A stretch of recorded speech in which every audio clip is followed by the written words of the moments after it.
자, 언제들 하십니까? 네. 왜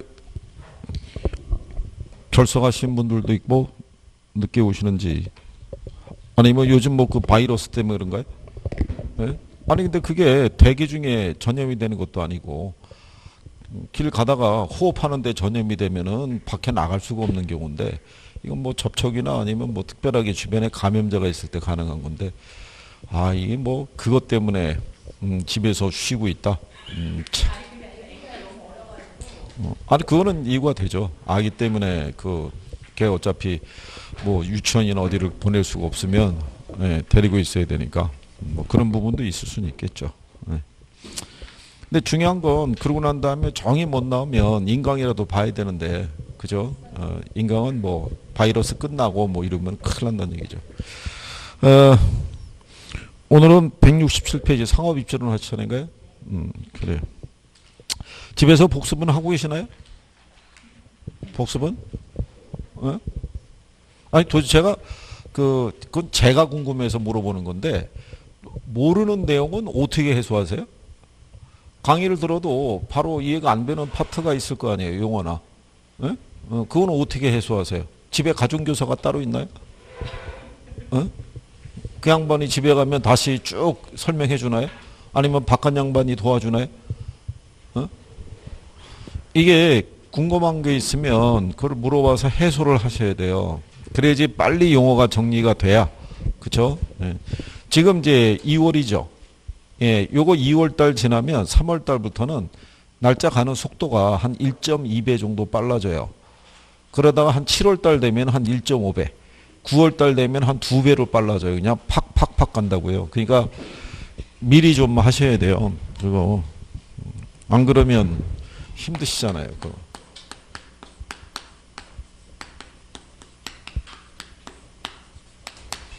자, 우리가 이제 상업 입지론에 대한 거를 이제 배우시는 거죠. 우리가 이제 상업 입지를 선택할 때 기본적으로 이제 상업적인 활동을 통해서 대부분의 사람들이 원하는 게 수익성을 이제 목표로 해서, 예, 우리가 이제 상업지, 상점을 우리가 이제 오픈한다고 생각하시면 되겠죠. 그래서 이제 그 상업 입지론에서는 뭐를 올릴 수 있는 부분, 예, 수익성에. 근데 요 수익성에 기초했을 때 어느 정도의 수익이 발생할 수 있을지 그거를 판단하는 게 뭐냐면 그게 상권이에요. 그러니까 점포를 개점을 하기 위해서는 반드시 무슨 분석을 해야 되냐면 상권의 분석을 해야 돼요. 그죠? 예, 그러면 이 상권이라는 거는 우리가 다른 말로 배후지라고도 얘기를 해요. 배후지. 그러니까 이 상권이라는 거는 이 고객이 존재하는 공간이자 점포의 매출이 발생하는 공간, 그게 상권이라고 생각하시면 돼요. 그죠? 예. 그러면 여기 있는 요 고객 있죠? 예. 고객의 이제 예를 들어서 숫자 있죠? 고객 밀도가 높으면 높을수록, 또 그 다음에 이 소득이 높으면 높을수록, 그죠? 예, 상권이 양호하다고 할 수 있을 거예요. 그죠? 예, 그래서 거기 나온 것처럼 이제 고객이 존재하는 지역이고요. 그리고 상권의 범위라는 거는요, 고정적이지 않고 유동적이라고 생각하시면 돼요. 그래서 이제 그런 경우를 보시면 되겠고, 그래서 이제 우리가 상업적인 활동을 하기 위해서는 이 상권을 측정하는 방법이라는 게 있어요.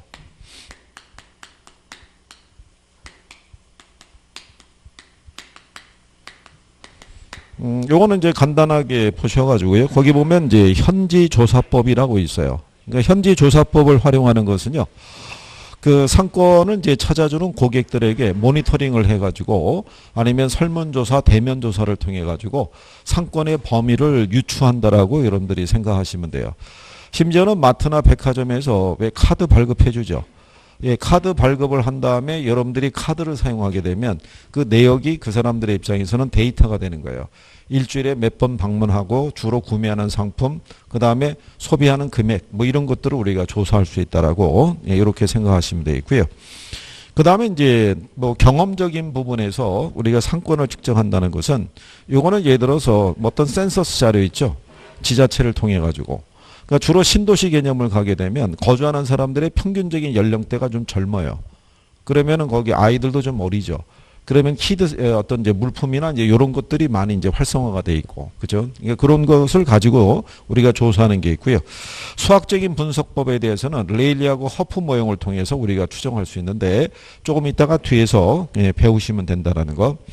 그 다음에 상업지의 입지 조건이라고 쭉 나와 있는데요. 그거는 그렇게 크게 중시하지 않으셔도 돼요. 근데 거기 보는 이제 가로의 조건 뭐 이런 것 있죠.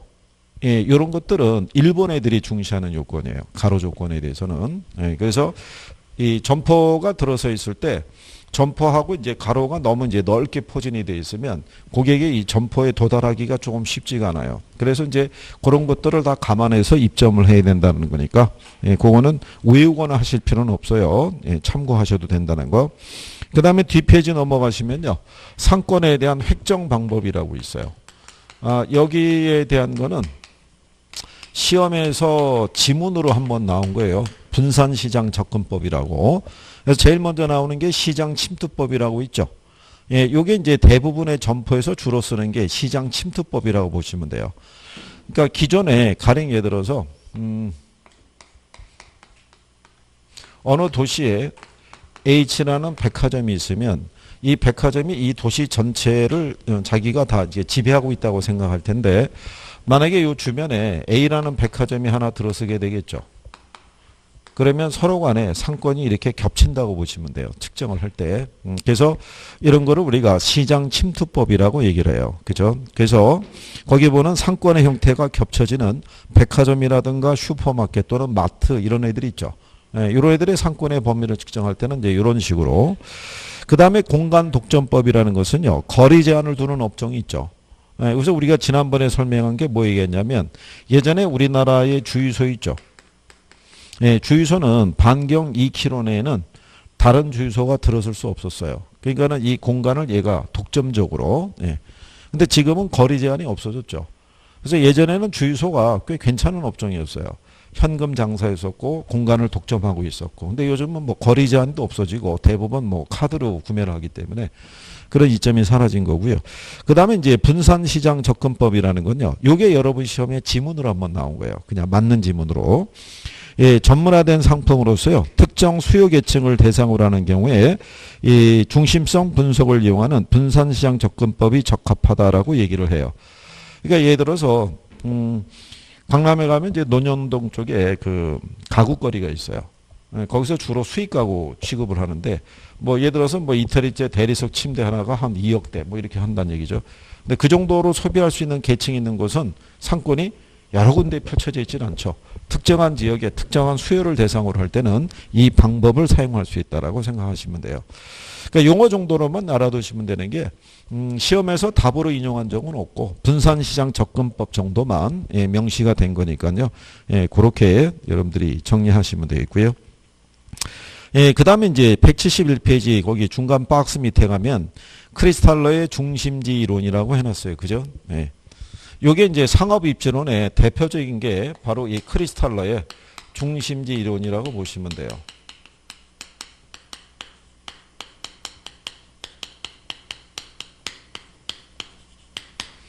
네, 크리스탈러의 중심지 이론의 개요를 보시게 되면은, 지난번에 이제 이렇게 해드렸죠. 얘는 재화의 도달 거리 하고요.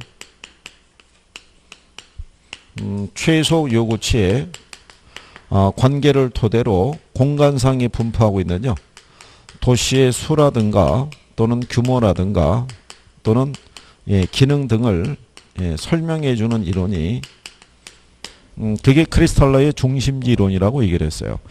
여기서 얘기하는 요 중심지의 성격이요, 이게 이제 도시의 성격을 갖고 있다라고 생각하시면 돼요. 그죠? 예.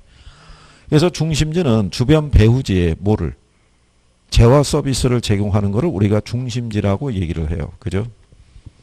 가령 예를 들어서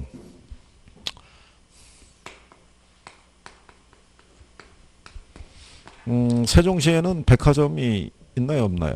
없죠. 여기서 백화점 이용하려면 어디를 나가셔야 돼요? 그럼 만약에 지척이 대전이 있고 여기 세종이 있고요.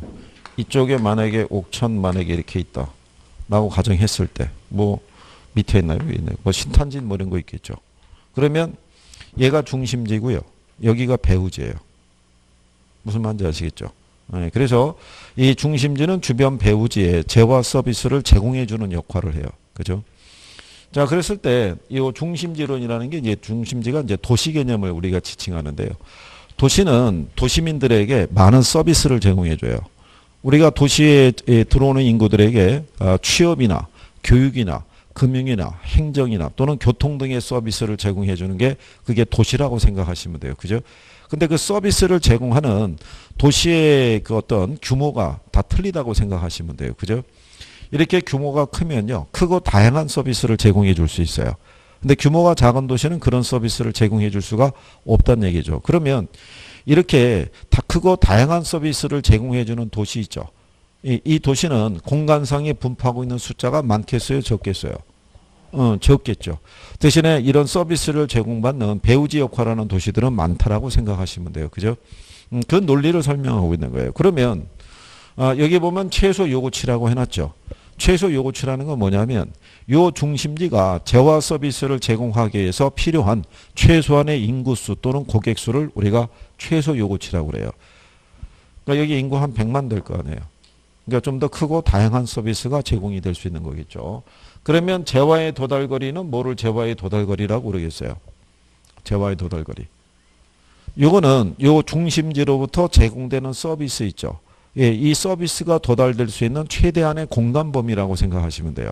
그러니까 주변 배후지에서 교통비용을 지불하고서까지 물건을 구매하러 갈 수 있는 최대한의 공간 범위를 뭐라고 그런다?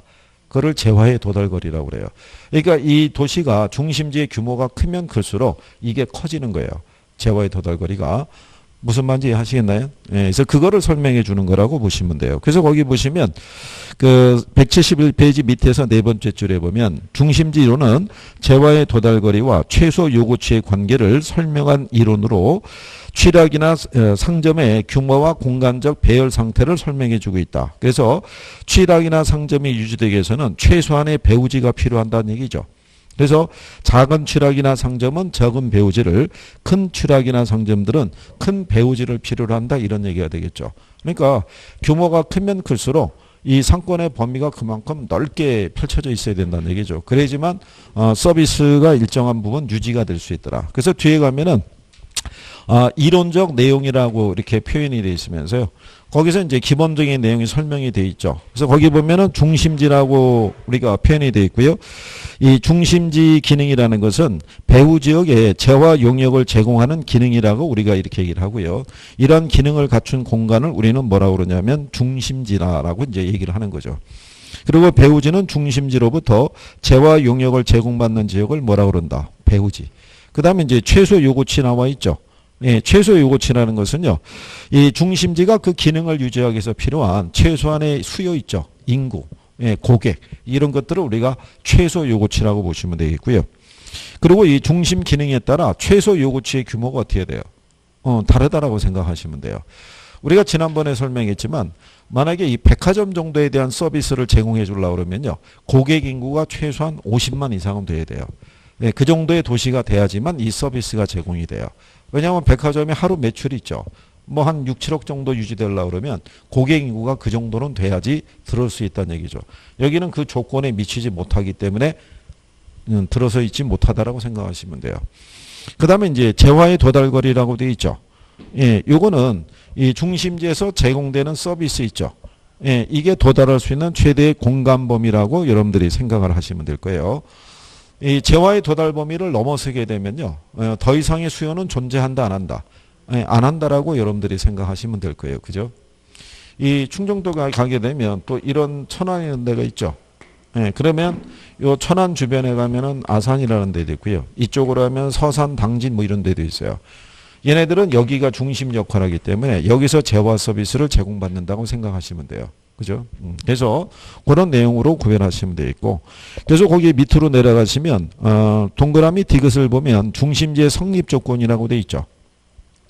중심지가 성립하기 위해서는요, 재화의 도달 범위 내에 뭐가 존재해야 된다? 최소 요구치가 존재해야 된다라고 얘기하는 거예요. 그 얘기는 무슨 얘기냐면요, 여기 대전에 만약에 백화점이 그 뭐 L 백화점이 하나 있다라고 가정하자고요. 그러면 요 L이라는 백화점은 대전에 있는 사람들만 고객으로 확보해도 충분히 이 서비스가 제공이 돼요. 근데 이 L 백화점에서 제공되는 이 서비스는 주변 도시까지도 영역이 미치는 거죠. 그러면 자기들이 원하는 수요를 충족하고도 그 이상의 수요를 확보할 수 있으니까 이 중심제 기능이 계속 유지될 수 있어요, 없어요? 네, 계속 유지될 수 있다는 거죠. 그래서 중심제 성립 조건은 재화의 도달 범위 내에 뭐가 있어야 된다. 최소 요구치가 존재해야 된다라고 얘기하는 거예요. 이거는 뭐 어디든 적용할 수 있는 거예요. 그렇죠? 만약에 예를 들어서 그 중개사 학원이 있는데 서울에 있어요. 그죠? 예, 서울의 특정한 구에 있어요. 만약에 강남구에 있다. 그러면 강남구에 거주하고 있는 그 구민들만 수강생으로 확보해도 충분히 중개사 서비스를, 교육 서비스를 제공할 수 있는데 전국에서 예를 들어서 수도권이 있죠. 서울 전역과 수도권에서도 그 학원으로 몰려온다 그러면 당연히 그 학원의 입장에서는 매출이 어떻게 해야 돼요? 커질 거 아니에요. 그러면 모두 늘어나겠어요. 강의실도 늘어나고 예전에는 학원에 한 1000명 가까운 인원이 학원에 이렇게 등록을 하는 경우가 있었어요. 그죠? 그러면은 이 강의실 안에 수용이 안 되잖아요. 그러면은 강의실 하나 또 있고 거기는 모니터가 있어요. 예, 그래서 모니터로, 늦게 오는 사람은 모니터로 봐야 돼요. 예, 단일 강의실이 크잖아요. 그러면 저기 뒤에서 모두 등장했냐면 망원경도 등장한 거예요. 중간에 모니터가 이렇게 있는데 중간에. 그러니까는 강의실이 길죠. 이렇게. 길면은 이 중간에 모니터들이 있어요. 너무 멀어서 칠판에 있는 글씨나 이런 게 안 보이는 거예요. 이 정도. 그래가지고 이때는 모두 전쟁이었냐면요. 쉬는 시간이 있죠. 네. 화장실 갔다 와야 되잖아요. 인원이 무진장이 많잖아요. 이 풀려나가가지고 다시 모이기까지가 시간이 장난이 아닌 거예요. 근데 예전에 어떤 학원은, 어디 있었냐면은 무슨 이런 무슨 킴스클럽인가? 이런 그 쇼핑몰 안에 있었어요. 학원이. 근데 그 구조가 뭐냐면 화장실이 그 층에 하나밖에 없어요. 그러니까는 딱 쉬는 시간이 되면 아래 위층으로 막 펼쳐져 나가는 거예요. 그러고 난 다음에 다시 모이는 것도 쉽지 않은 거예요. 모이는 것도. 그랬던 적이 있었어요. 참 지금은 우리 참 단출하죠. 그렇죠. 네, 오붓한. 그러니까는 졸다 걸리면 바로 눈에 띈다 이런 얘기죠. 옛날에는 뭐 그런 경우가 있었는데 그렇게 보시면 되겠고요. 자, 어쨌든 그 내용은 아시겠어요? 중심제 성립 조건. 예, 이건 저기 그래프로도 구성이 될 수 있는 거예요. 근데 뭐 그래프를 그리지 않는 이유가 뭐냐면 그래프의 모양은 나오진 않아요. 나오진 않고. 거기서 거기 보면 하단에 원 나와 있죠. 원이 두 개가. 그게 이제 이런 거예요.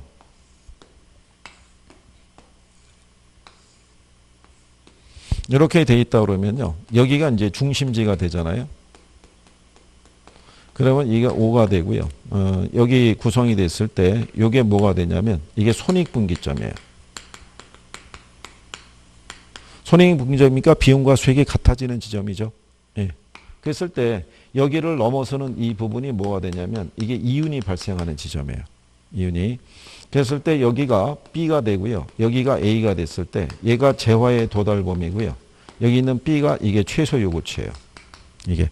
그러면 예를 들어서 어느 특정한 학원이 있을 때 이 학원은 가령 예를 들어서 강남에 있는 학생들만 수강생으로 확보해도 충분히 유지가 되는 거예요. 근데 이 강의를 듣기 위해서 서울 전역에서 오는 거예요. 그러면 여기가 최소 요구치가 재화의 도달 범위잖아요. 재화의 도달 범위 안에 뭐가 있으면 최소 요구치가 있으면 이 학원은 충분한 서비스가 제공이 되죠. 그럴 때 이제 얘를 돌리면은 이게 링이 나오는 거예요. 이렇게. 이게 교재에 있는 그림이죠. 네, 그럴 때 이렇게 재화의 도달 범위 안에 최소 요구치가 있으면은 중심제의 기능을 계속 서비스할 수 있겠죠. 네, 근데 반대로 여기가 뭐가 되냐면요. B가 되고 여기가 A가 되는 거예요. 이게 최소 요구치고 이게 재화의 도달 범위인 거예요. 이 학원이 유지가 되기 위해서는 서울 전역에 있는 사람들을 다 수강생으로 확보해야 되는데 이 학원으로 오는 사람은 강남에 있는 사람밖에 안 오는 거예요. 그러면은 이 면적은 뭐가 발생하는 면적이 되냐면 손실이 발생하는 면적이 돼요. 그죠? 네, 그래서 최소 요구치가 재화의 도달거리 밖에 최소 요구치가 있으면 중심지가 성립할 수 없다라는 거예요. 무슨 말인지 하시겠나요? 그 그림이 이제 그걸 나타내는 거예요. 그럼 여러분들이 생각할 때 이 그림 나오겠어요? 안 나오겠어요? 그림 안 나오죠. 그냥 내용상에서 이해만 조금 하시면 돼요. 그렇죠? 예. 자, 그래서 이제 그런 내용이고요. 예, 그 다음에 이제 옆 페이지에 가면 배우지의 형태라고 나와 있죠. 예, 배우제 형태를 봤었을 때요. 그거는 이제 이렇게 생각하시면 되죠. 예, 배우제 형태를 보시게 되면 요게 단일 중심지일 때는요. 이 원형으로 성립이 가능해요. 원형으로. 원이 이렇게 있으면요. 원 안에 중심지가 이렇게 있으면 원 안에 있는 그 사람들은 균등하게 재화 서비스를 제공받을 수 있어요, 없어요? 이럴 수 있다는 얘기예요. 근데 이게 만약에 이 복수의 중심지라고 가정하게 되면요. 원형으로서는 성립할 수가 없고요. 정육각형 모델이 됐을 때. 왜냐하면 원형으로 했을 때 다수의 중심지가 있다 그러면요. 이런 식으로 서비스가 제공되지 못하는 지역도 존재할 수 있어요, 없어요? 그럴 수도 있고 아니면 이런 식으로 겹치는 부분이 발생해서 불필요한 경쟁이 발생할 수도 있다는 얘기죠. 그래서 다수의 중심지가 있을 때는요. 가장 이상적인 모형이 정육각형 모델이라고 그래요. 이런 식의 정육각형이 있으면요. 이 안에 중심지가 있다면 이 안에 있는 사람들은 균등하게 재화 서비스가 제공받을 수 있어요, 없어요? 있겠죠. 그래서 복수의 중심일 때는 정육각형의 모델이 이상적이다라고 얘기하는 경우죠. 예, 그래서 이제 거기 보시면 그림 밑에 중심지의 계층이 있죠. 고차 중심지수로 중심지 존립을 위한 뭐가 크겠어요? 최소 요구치가 크겠죠. 그리고 중심 기능의 도달거리가 크기 때문에 시장적이 넓고 그 수는 적기 때문에 중심지 간의 간격은 어떻게 돼요? 넓다라고 보시면 돼요. 그래서 규모가 큰 도시는 공간상에 분포하고 있는 숫자도 적죠. 그리고 상대적으로 멀리 떨어져 있잖아요. 근데 규모가 작은 도시는 공간상에 분포하고 있는 숫자도 많고 상대적으로 가깝게 위치하고 있다고 생각하시면 되겠죠. 근데 거기 4번에 보면 중심지의 변화라고 해놨잖아요. 거기 기억에 보면 인구 밀도가 증가하고 경제가 활성화되면 중심지 간의 간격이 좁아질 수도 있다는 것 있죠. 이게 부동산학적인 관점에서는 이제 그런 정도가 적용할 수 있는 거예요. 가령 예를 들어서 이제 무슨 얘기가 되냐면요.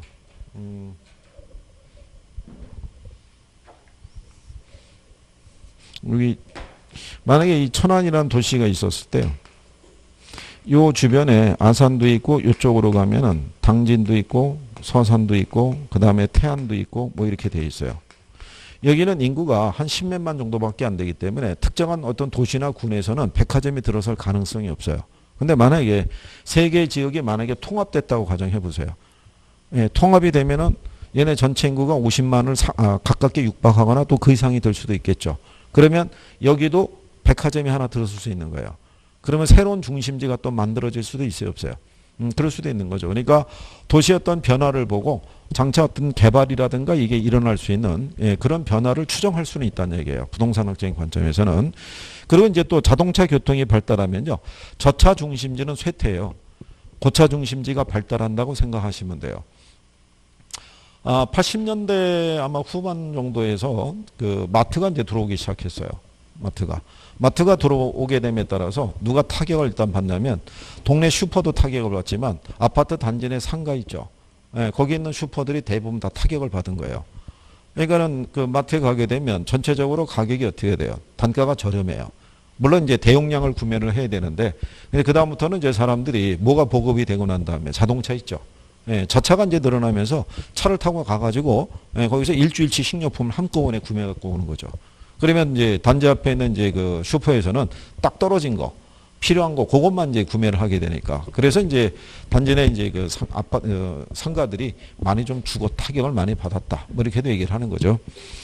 자, 그래서 이제 뭐 그런 내용이고요. 그 다음에 이제 중심지 이론의 내용을 보게 되면요. 그 고차 중심 지수로 거리가 멀고 뭐 그런 내용이고요. 디귿에 보게 되면 저차원 중심지에서 고차원 중심지로 갈수록 중심지의 수는 무슨 형을 이룬다고 그래요? 예, 피라미드형을 이룬다고 그래요. 그거는 그림상에서 보시면요. 뭐 이런 거예요. 우리가 교육 서비스를 예를 들어보게 되면요.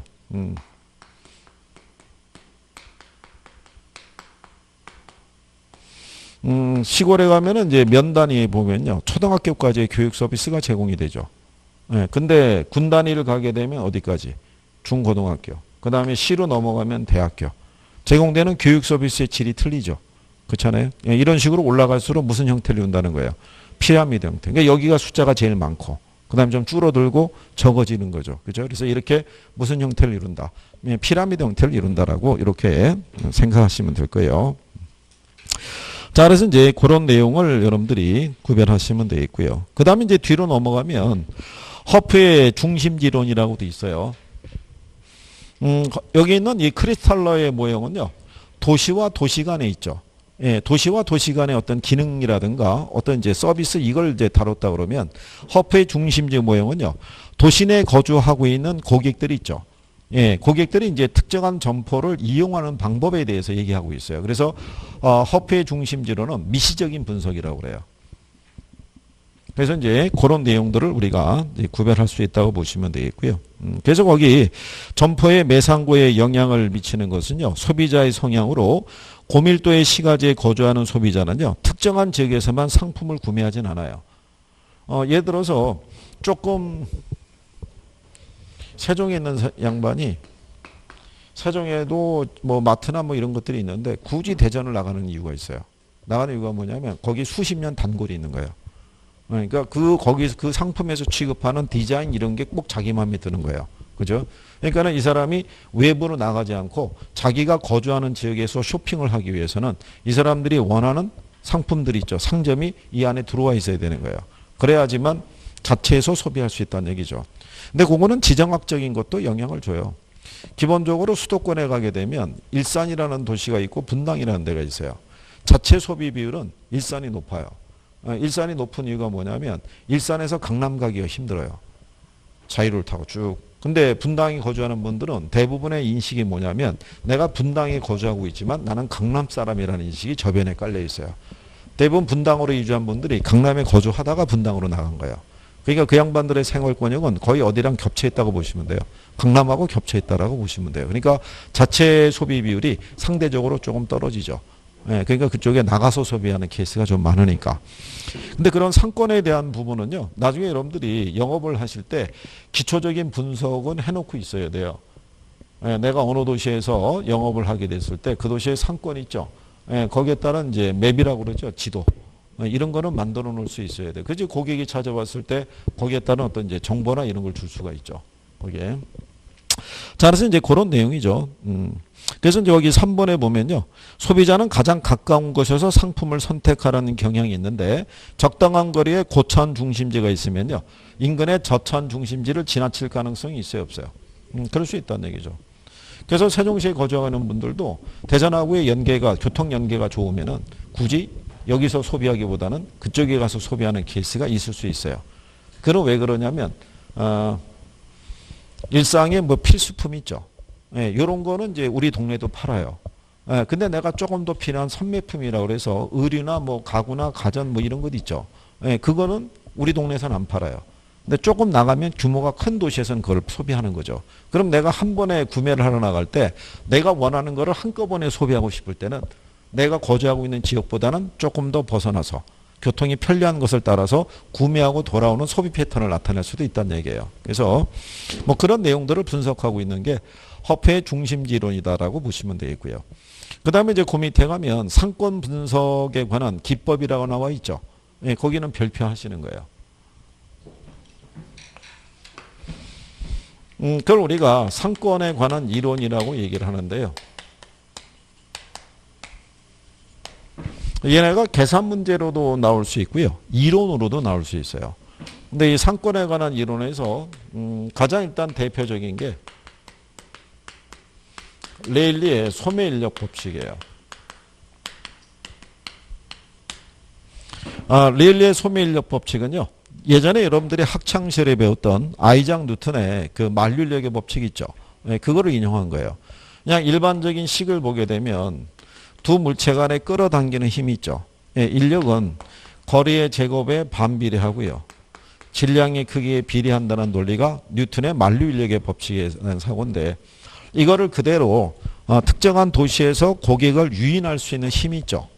예, 그거를 가지고 이제 상권에 대한 범위를 최초로 규명한 사람이 레일리라고 보시면 돼요. 이론은 완전하지 않아요. 완전하지 않은데 얘가 최초라는 점에 의미가 있어요. 그래서 시험에서 인용을 할 때는 레일리의 소매인력 법칙을 중심으로 인용을 하고 있다라고 보시면 돼요. 그래서 거기 여러분들이 보시면 레일리는 1930년대 미국의 도시를 실태 조사해서 소매 인력 법칙을 도출했다라고 얘기를 했죠. 그래서 거기 보시면 두 도시는 도시간 분기점 부근의 중간지로부터 상권에 미치는 흡입력이 있죠. 그 흡입력을 유인력이라고도 얘기를 해요. 유인력의 크기는 두 도시 인구의 크기에 비례하고요. 중간 지점에서 두 도시에 이르는 거리의 제곱에 반비례한다고 얘기하는 거예요. 그거는 일단 기억하시는 거예요. 고객을 끌어당기는 유인력이 있죠. 유인력은 도시의 크기 있죠. 예, 랠리는 인구를 제시한 거죠. 여기에 비례하고요. 그 다음에 거리의 제곱에 뭐 한다고요? 예, 반비례한다라고 이렇게 제시한 거예요. 이게 시험에 인용을 한 거예요. 그래서 재작년 시험에는 이게 답이었어요. 이걸 바꿔가지고 크기에 반비례하고 거리의 제곱에 비례한다라고. 그걸 1번 지문으로 준 거예요. 그러니까 맞추라고 준 거죠. 그 다음에 이제 이론으로 낼 수 있는 두 번째가 뭐냐면 경계예요. 경계라는 거는 A 도시하고 B 도시가 있을 때요. A 도시와 B 도시의 크기가 같으면요. 경계에는 중간 지점이 되더라. 이런 얘기인 거예요. A 도시가 있고 그 다음에 B 도시가 있을 때요. 얘도 인구가 5만이고요. 얘도 인구가 5만이면 서로 제공되는 서비스가 비슷할 거 아니에요. 그러면 중간에 C라고 하는 지역에 거주하고 있는 고객들을 끌어당기는 힘은 똑같이 같기 때문에 경계는 중간 지점이 된다라고 얘기를 해요. 근데 A 도시가 B 도시보다 2배 이상 크면 경계는 어느 도시 쪽에 가깝게 결정이 되느냐 이런 얘기예요. 여기가 10만이면. 일단 얘가 규모가 크죠. 예, 그러면 끌어당기는 힘이 어떻게 돼요? 훨씬 커지죠. 그렇기 때문에 경계는 이렇게 규모가 작은 B 도시에 가깝게. 얘가 세력권의 범위가 커지니까. 그래서 요게 이론으로 낼 수 있는 파트가 요거 두 가지인데 예, 얘도 시험에 나왔던 적이 있어요. 오래전에. 예, 근데 주로 얘가 한 3번 인용이 됐거든요. 그러니까 요거 기억하시고 경계에 관한 이해가 이제 조금 있으시면 돼요. 그러면 레일리의 소매인력 법칙에서 그 유인력에 대한 크기 있죠. 예, 이걸 우리가 이제 계산을 할 수 있어야 되는데 거기 하단에 114페이지 하단에 가면은 수식이 나와 있죠. 예, 그거는 이제 참고하셔도 되고요. 옆 페이지에 가시게 되면 175페이지 위에서 네 번째 줄에 보면 디귿이라고 돼 있죠. 예, 그게 이제 여러분 기출에서 인용이 됐던 건데 조건을 가지고 우리가 이제 살펴보는 거죠. 자, 그랬을 때 이제 그 유인력의 크기를 계산할 때는 이걸 식으로 대입하면 돼요. 이거를. 그러면 거기 보면은 A 도시 있죠. A 도시는 인구가 몇만이냐면 40만 명이고요. B 도시는 인구가 10만 명이에요. 그리고 C 도시의 인구는 5만 이렇게 준 거죠. 그리고 A 도시에서부터 C 도시 간의 거리 있죠. 거리는 10km. B 도시와 C 도시 간의 거리는 몇 킬로? 5km. 자, 이 조건이 주어져 있을 때요. 여기 C 도시에 거주하고 있는 요 5만 명 있죠. 네, 5만 명은 A와 B 도시로 각각 몇 명씩 유인이 될 수 있느냐. 이걸 이제 계산하라는 거죠. 그러면 유인력의 크기를 계산하려고 그러면 요 식을 대입하면 돼요. 그죠? 그러면 먼저 A 도시의 유인력의 크기를 계산하면요. 식이 여기는 거리에 대한 뭐가 되겠어요? 제곱. 여기는 뭐? 인구. 그럼 A 도시의 인구는 몇 만이냐면 40만이죠. 여기 40만 줬죠. 네, 그 다음에 거리는 몇 킬로? 10킬로. 10의 제곱이죠. 네, 그러면 100이잖아요. 그러면 공 두 개가 사라지니까 얘는 4천 나오겠죠. 그죠? 그 다음에 이제 B 도시의 유인력의 크기를 계산하려고 그러면 얘도 똑같이 인구는 몇만? 10만. 거리는 몇 킬로? 5킬로. 5의 제곱이면 25죠. 예. 그럼 요거 계산하면 얘도 4천 나와요. 이렇게. 그러면 전체에서 각 도시의 유인력의 크기를 계산하려고 그러면요. 지금 제시된 도시가 A와 B 두 개밖에 없죠. 그러면 A 플러스 B분의 A를 구하려면 A를 대입하면 되고 B를 구하려면 B를 대입하면 돼요. 그러면 각각의 유인력의 크기가 4천 나왔죠. 그럼 A와 B를 합하면 얼마야? 8천. 8천분의 4천이면 8분의 4니까 0.5, 50%일 거 아니에요. 그러면 A 도시로 50%, B 도시로 50% 간다는 거예요.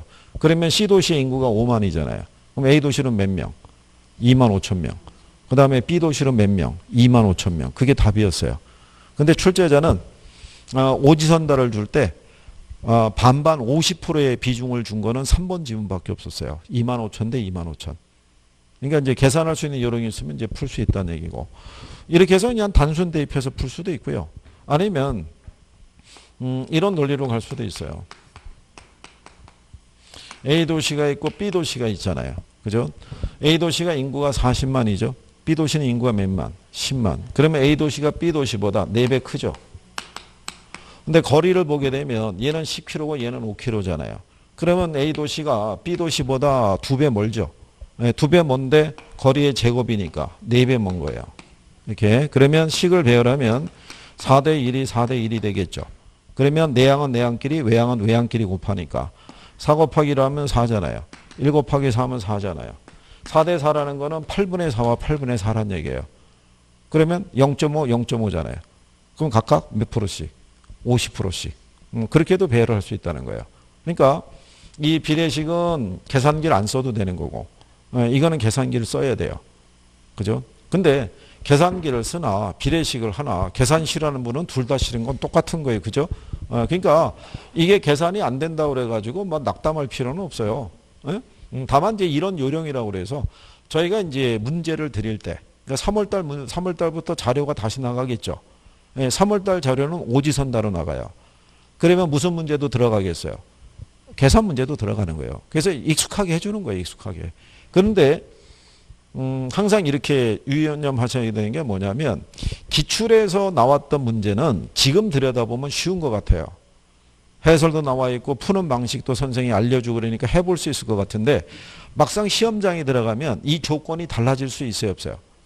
조건이 달라질 수 있는 거예요. 그래서 학생분들이 당황하는 거예요. 내가 배운 거하고 틀린데 그때 가르쳐준 바에서 대입을 해보면은 딱딱 떨어져야 되는데 안 떨어지는 거예요. 그러면서 당황하고 시간을 뺏기는 거예요. 그러니까 계산에 그렇게 집착하실 필요는 없어요. 할 수 있는 요령이 있느냐 이게 중요한 거죠. 그 다음에 그 밑에 가면요. 컨버스에 분기점 모형이라고 있어요.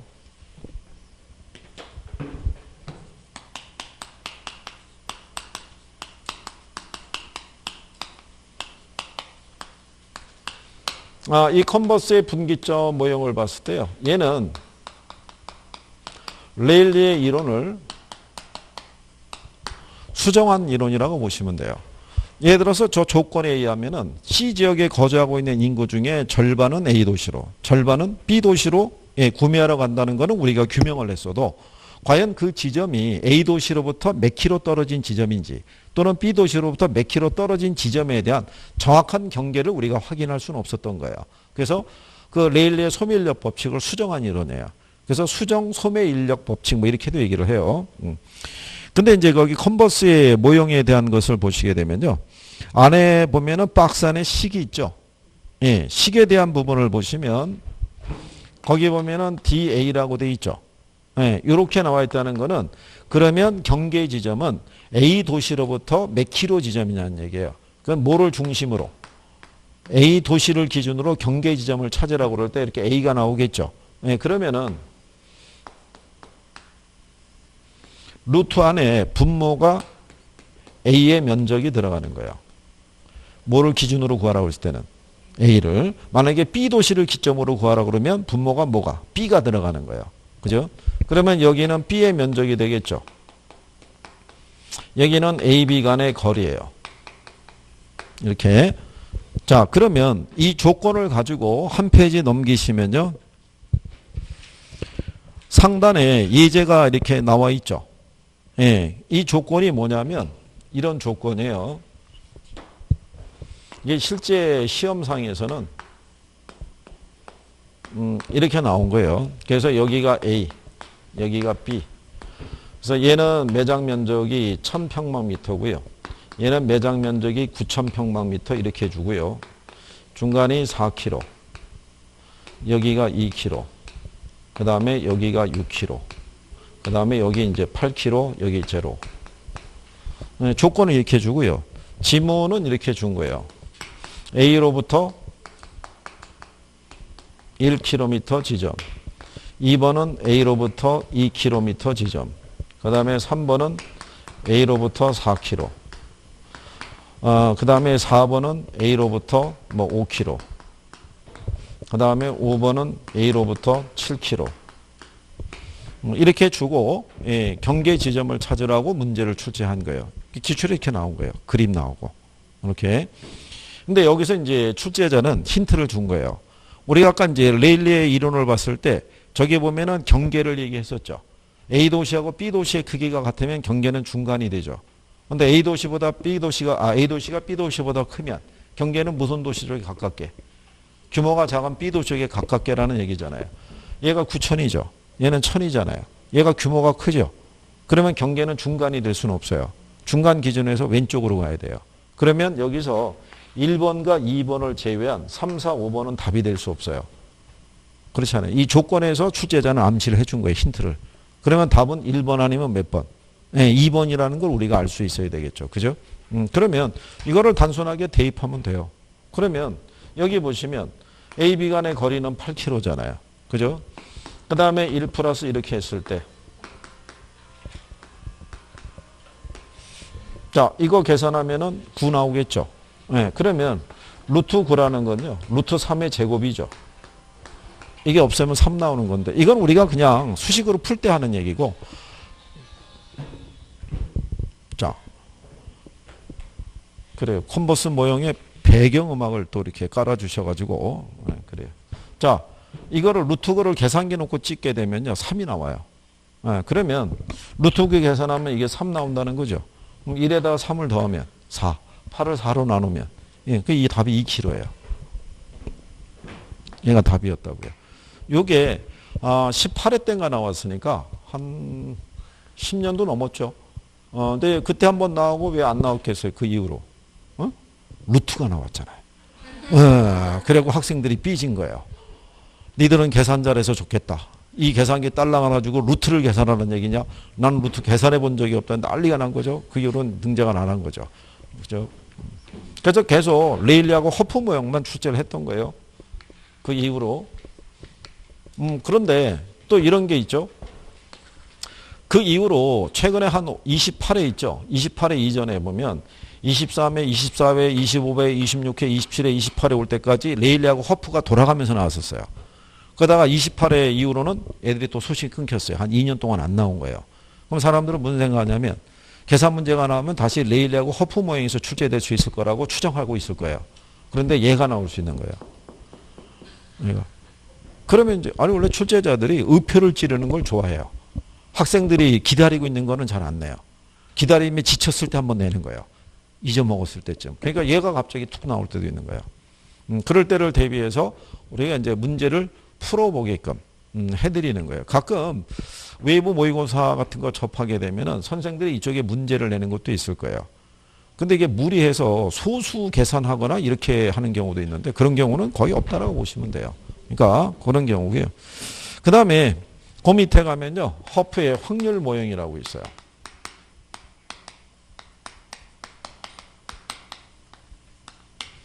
이 허프의 확률 모양을 토대로는요. 뭐를 우리가 추정할 수 있냐면 점포에 시장 점유율이 있죠. 그리고 매상고 있죠. 이거를 추계할 수 있어요. 허프의 모형을 가지고. 자, 그런데 이제 허프의 모형을 보면요. 레일리하고 컨버스의 소매 인력 이론들은 단지 두 지역 간의 상호작용만을 설명한다고 해놨죠. 그죠? 근데 허프의 모형은요. 다수의 배우지 간의 적용이 가능하다라고 얘기했잖아요. 그 얘기는 무슨 얘기냐면 이렇게 한번 생각해 보시면 될 거예요. 이 레일리하고 컨버스의 모형은요. 점포나 도시가 딱 몇 개밖에 없어요. 2개밖에 없어요. 2개 이상의 모델은 제시할 수 없었던 거예요. 그러니까 30년대, 1930년대 미국의 지방의 어떤 소도시 있죠. 예, 걔네를 기준으로 해서 이론이 전개된 거예요. 특히 레일리 이론은 미국의 텍사스주를 모델로 해서 만들어진 이론이에요.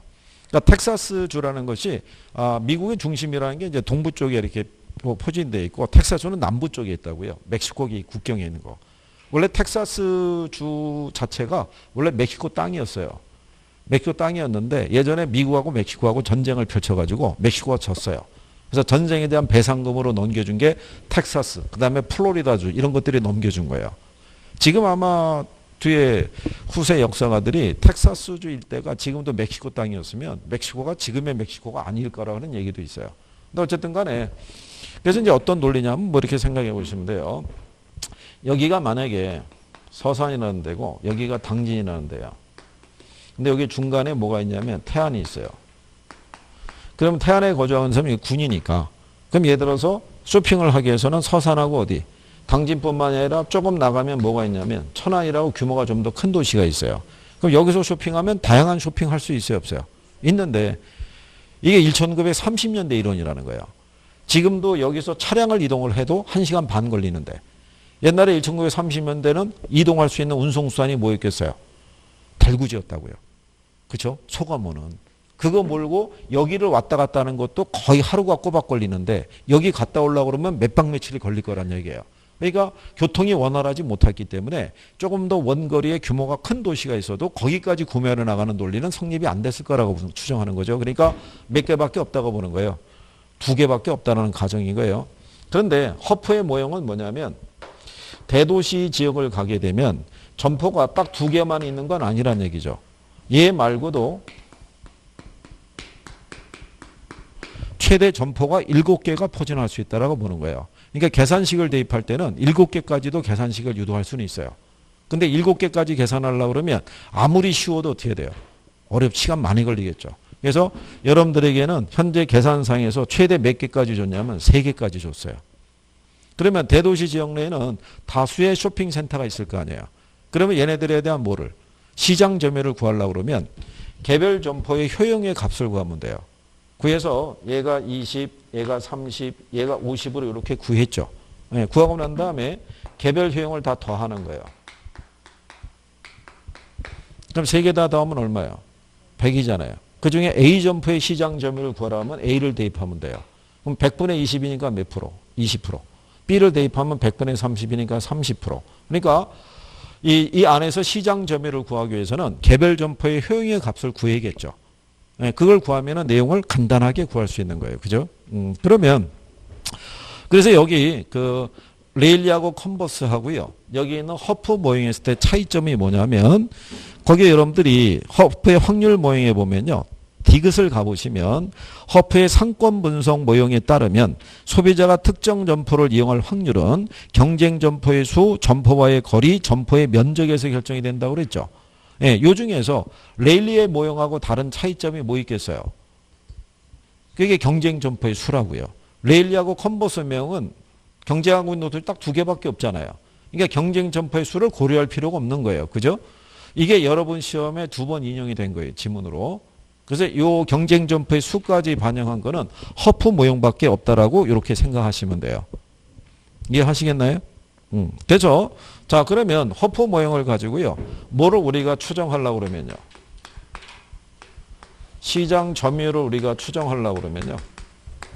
거기 박스 안에도 보게 되면요. 이 전체 점포에서 특정 점포에 갈 확률이라고 이렇게 해놨죠. 그러니까 그게 이제 시장 점유율의 크기를 구할 때는 A 점포의 유일력과 B 점포의 유일력을 합하라고 돼 있죠.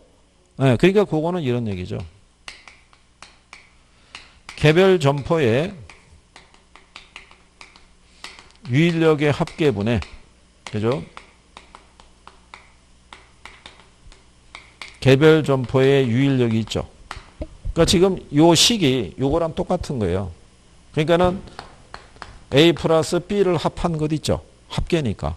그러니까 원래는 식으로 가면은 이 앞에 시그마로 돼 있어요. 그러니까 시그마가 이 합이라는 의미잖아요. 합계.